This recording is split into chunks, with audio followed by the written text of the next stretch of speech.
Hello అండి, అందరికీ నమస్తే. అందరూ ఎలా ఉన్నారు?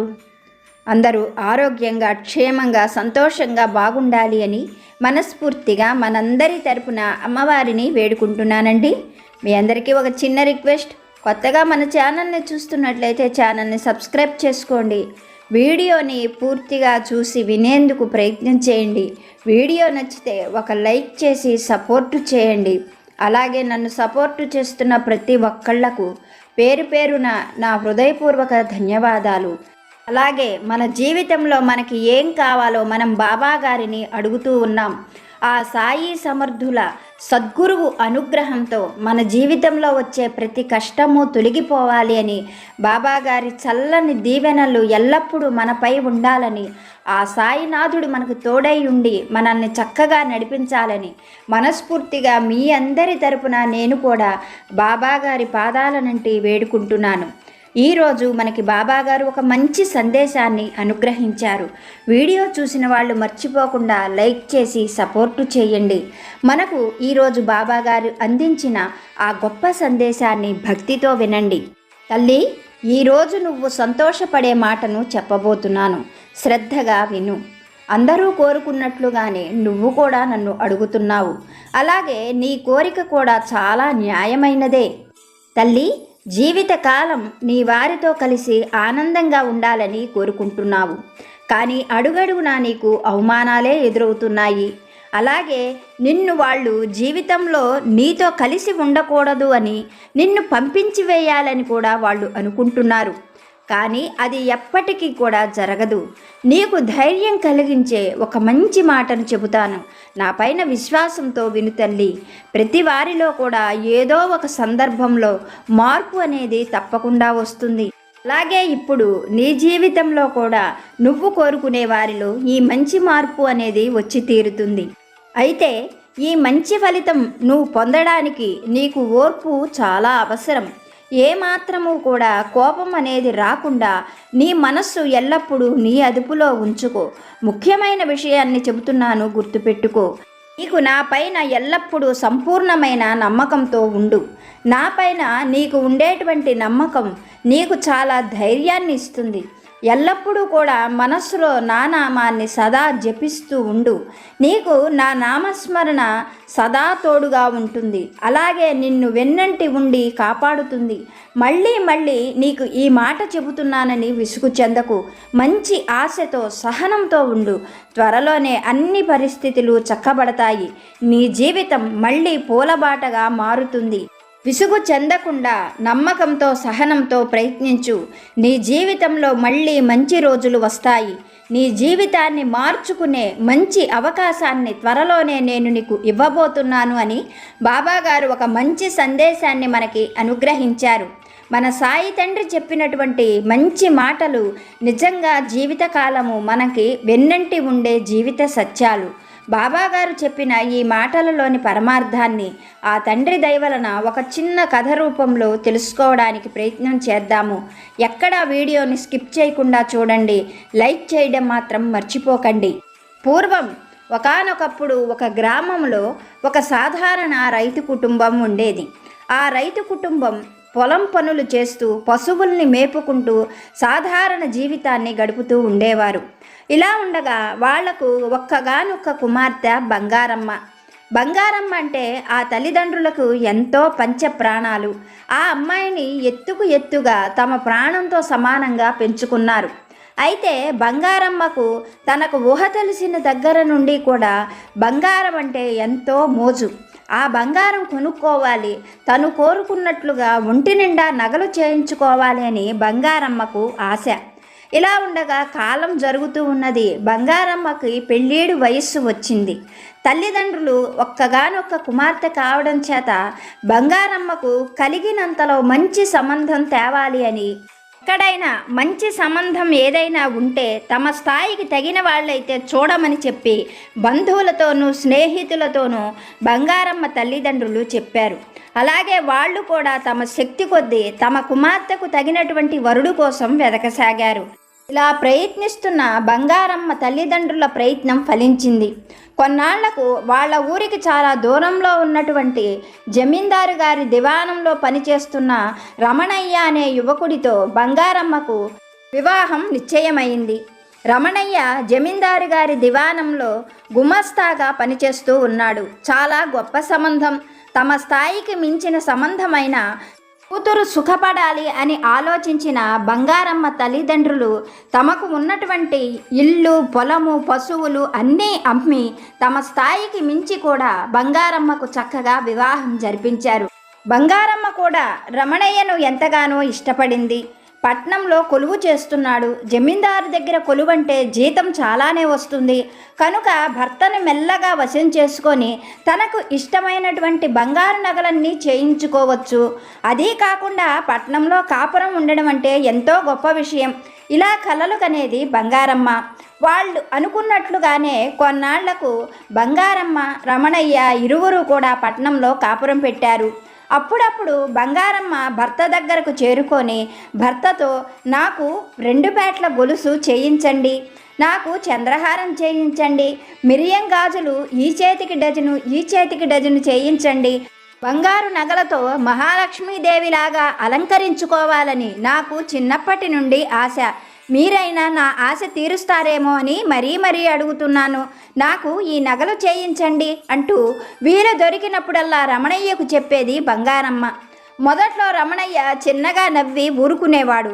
కానీ రాను రాను బంగారం పిచ్చి ఎక్కువైపోవడంతో ఆ పోరు తట్టుకోలేని రమణయ్య ఒక రోజున బంగారమ్మతో ఖరాఖండిగా ఇలా చెప్పాడు, చూడు, మనది మధ్యతరగతి కుటుంబం.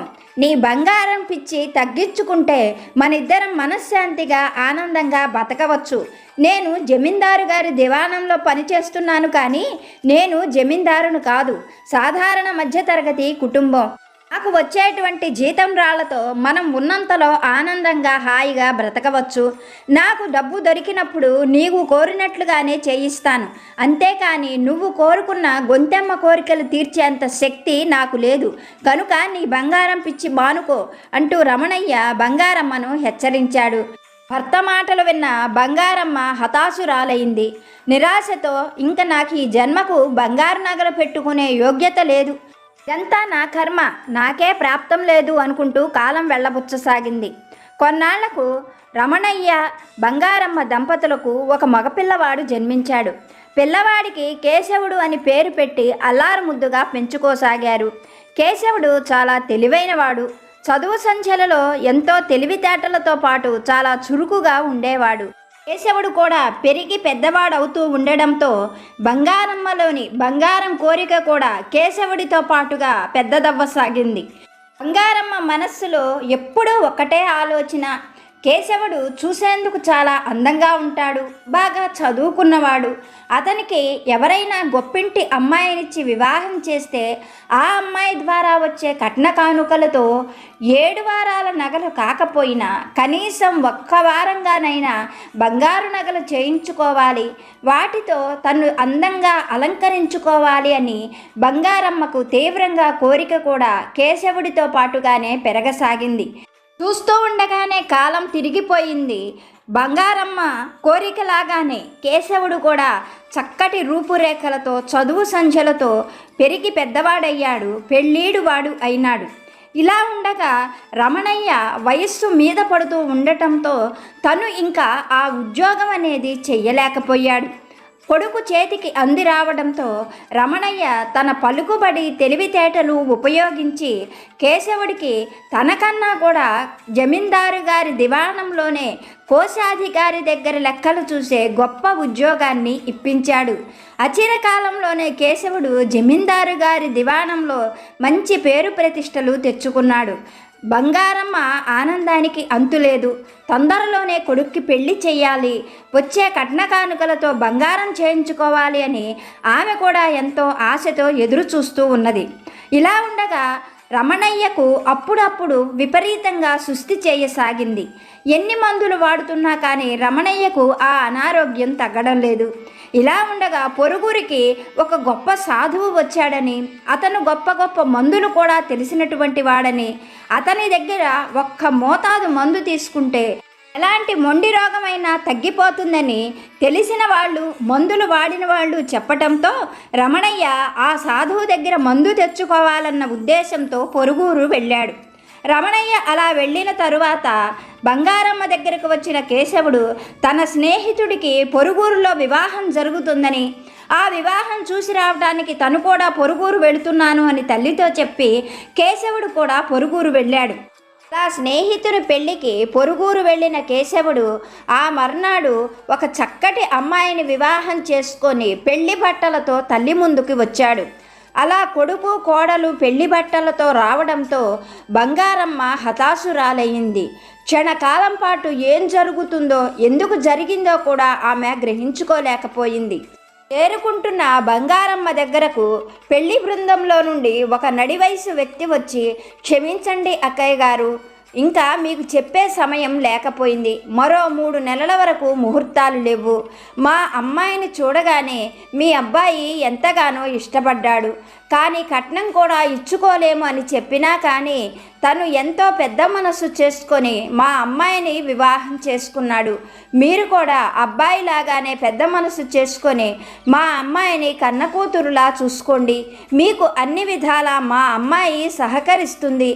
అలా జరిగినందుకు అందరి తరపున నేను మిమ్మల్ని క్షమాపణ అడుగుతున్నాను. క్షమించండి అక్కయ్య గారు అంటూ ఆ నడివయసు వ్యక్తి బంగారమ్మను చేతులు పట్టుకున్నాడు. కానీ బంగారమ్మ కోపంతో ఊగిపోతూ, గంజికి గతిలేని కుటుంబం, మీకు గొప్పింటి సంబంధం కావలసి వచ్చిందా? కనీసం తల్లిదండ్రులు ఉంటారు, వాళ్ళకి చెప్పాలి అన్న ఆలోచన కూడా మీకు రాలేదా? అంటూ పెద్ద పెద్దగా కేకలు పెట్టసాగింది. ఇంతలో ఆ బృందంలో నుండి ఒక ఆడ మనిషి వచ్చి, క్షమించండి వదిన గారు, మీరు లేకుండా వివాహం చేయడం మా తప్పే. కానీ 3 నెలల వరకు ఇంకా సంబంధాలు లేవు. తమ్ముడు గారు కూడా పెద్ద ఆరోగ్యవంతులు కాదు. ఇవన్నీ ఆలోచించిన తరువాతనే మీ అబ్బాయి చెప్పడంతోనే మేము ఇలా వివాహం చేశాము. చేసిన ఈ పనిని పెద్ద మనసుతో క్షమించండి అంటూ కోడలి తల్లి కూడా బంగారమ్మ చేతులు పట్టుకొని బ్రతిమిలాడింది.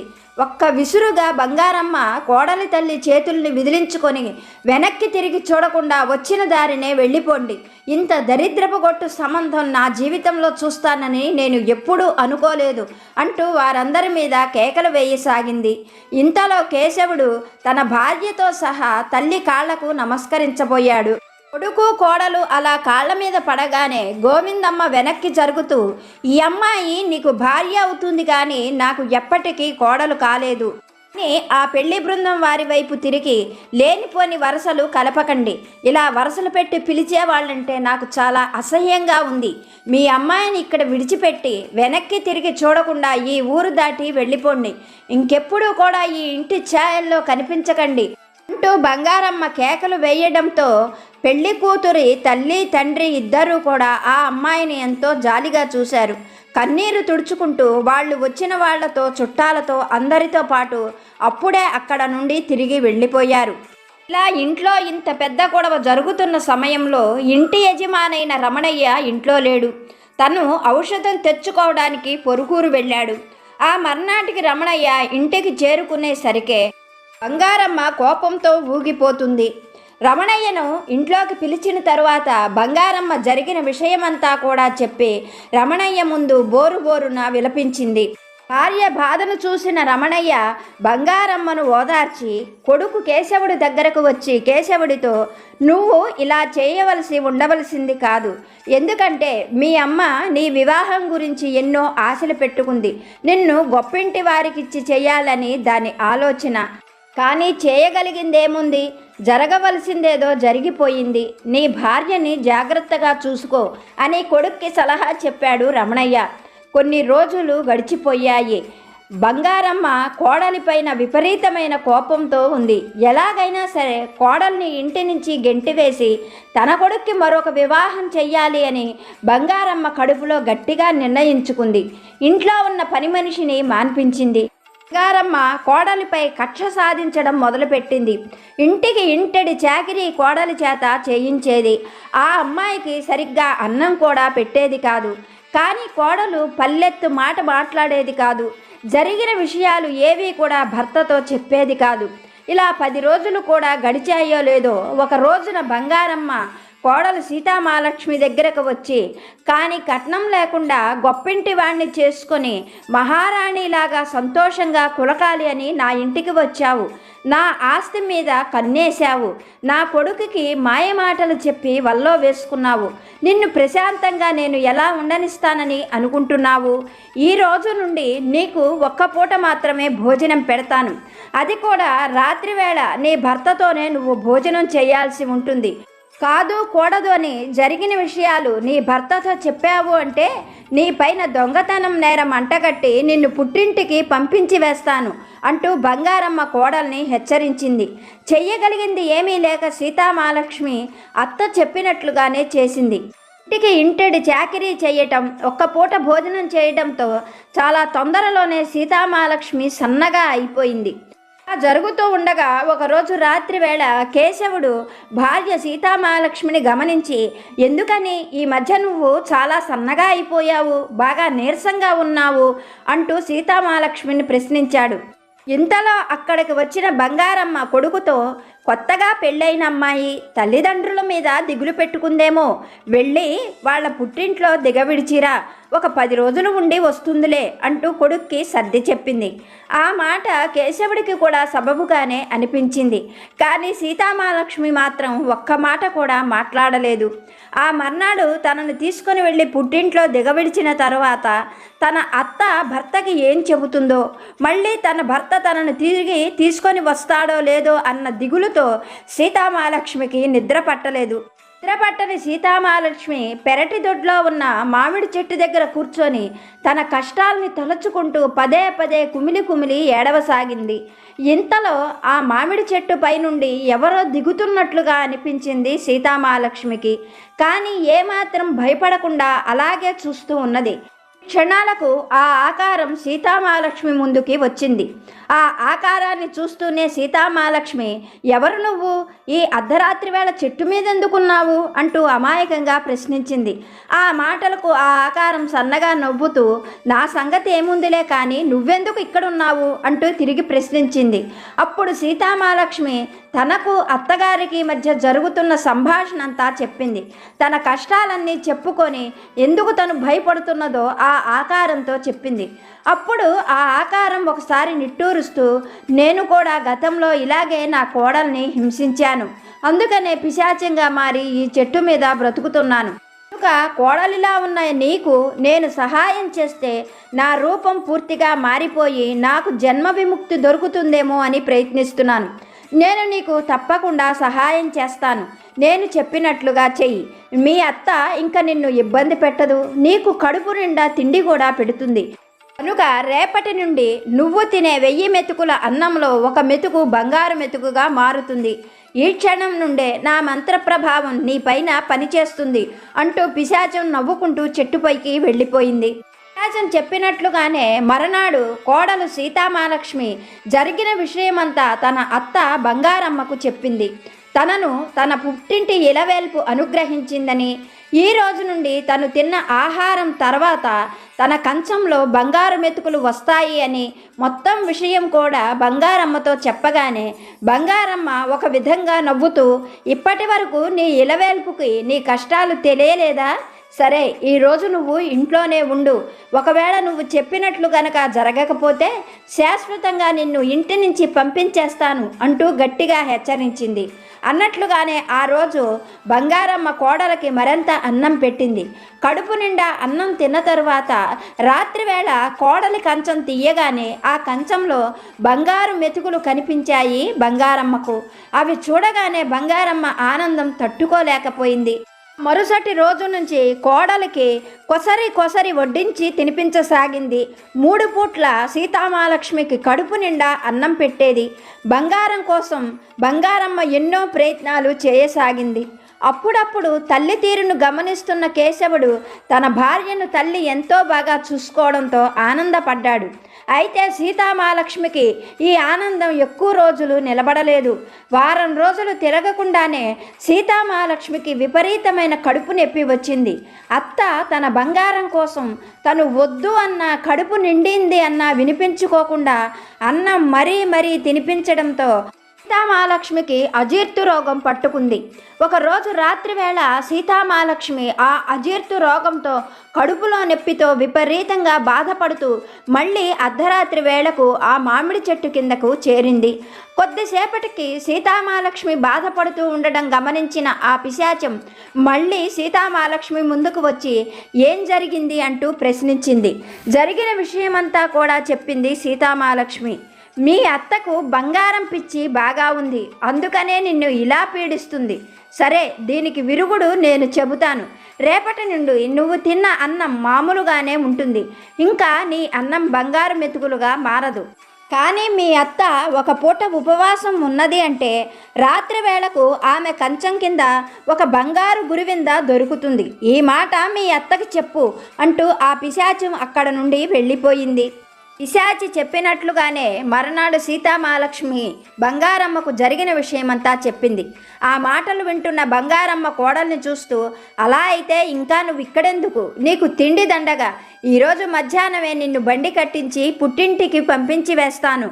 నేను చేయవలసిందేదో నేను చేసుకుంటాను అంటూ ఆ రోజు మధ్యాహ్నమే కోడలికి బలవంతంగా బండి కట్టించి పుట్టింటికి పంపించి వేసింది. ఆ రోజు పొద్దునంతా ఉపవాసం ఉన్నది బంగారమ్మ. ఆ రాత్రి వేళ చాలా ఆత్రంగా తన కంచాన్ని తీసి చూడగానే అందులో మిలమిలా మెరుస్తూ ఓ బంగారు గురివింద కనిపించింది. బంగారాన్ని చూసిన బంగారమ్మ ఎంతగానో ఆనందించింది. అంతలోనే ఆమెలో ఒక ఆలోచన మొదలైంది.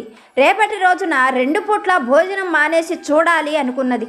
అనుకున్నట్లుగానే ఆ రోజు ఎంతగానో ప్రాణాన్ని ఒగ్గబట్టుకొని 2 పూట్ల భోజనం మానేసింది బంగారమ్మ.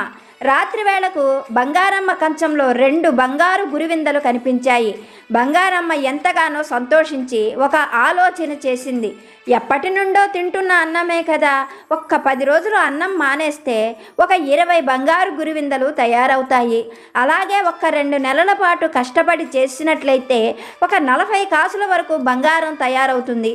డబ్బు పెట్టి కొనకుండా బంగారం తయారవుతూ ఉంటే వాటితో కావలసిన నగలు చేయించుకోవచ్చు, తన బంధువుల ముందు తన గొప్పతనాన్ని ప్రదర్శించవచ్చు అని ఆలోచించింది బంగారమ్మ.